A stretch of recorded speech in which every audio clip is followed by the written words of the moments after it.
There is new talk surrounding a possible extension on the eviction moratorium that's circulating in our nation's capital today. This comes as millions of Americans may be faced with eviction notices as soon as next week when the order is set to expire. It's an issue that has several leading progressives urging the White House and the CDC to extend it. According to the Census Bureau, more than 7 million American households are behind on their rent, including nearly 4 million with children, with blacks and Latinos more likely to be struggling currently. Let's bring in ABC's MaryAlice Parks, who's been following this story and was in the White House briefing room today where she directly questioned the press secretary. MaryAlice, you wrote this week about Democratic lawmakers pushing the White House to extend this. What is the White House telling you?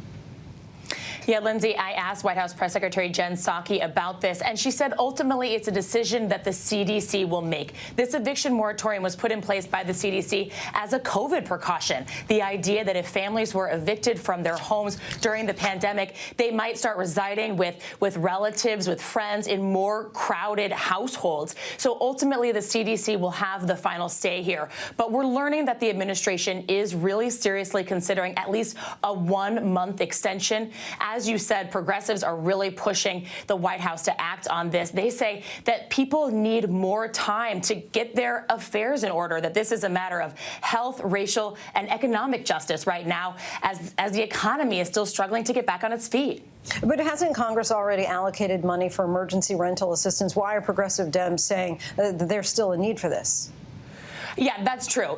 Over $40 billion, in fact, has already been allocated in those recent COVID relief packages. But experts say it just took a lot of time for cities and states to set up programs to get that money to the renters that need it most. I talked to the legal aid services that work on housing here in D.C., for example, and they told me that they've had 20,000 applicants for that emergency rental assistance, but only about 2,000 applications have been processed. So there's 18,000 households that are still waiting to hear if they're going to get some of that emergency funding. So again, the letter from progressives, from Democrats said just give everyone more time. It's in everyone's interest if more of that money from Congress gets to the renters who need it, who can pay back the landlords who also need it. And what's the latest on the court cases challenging the moratorium? Yeah, there's a group of realtors from Alabama that went to court that said the CDC just didn't have jurisdiction here. They were out ahead of their skis. They didn't have a right to be doing this and putting these kind of eviction moratoriums in place. They had some victories in some lower courts, but then over 20 state AGs stepped in. They actually appealed to the Supreme Court and said, let's just take a minute. Please don't overturn this eviction ban. And so right now there's sort of a pause. We're seeing the states really rally around this eviction ban for now. MaryAlice Parks, our thanks to you. Thanks.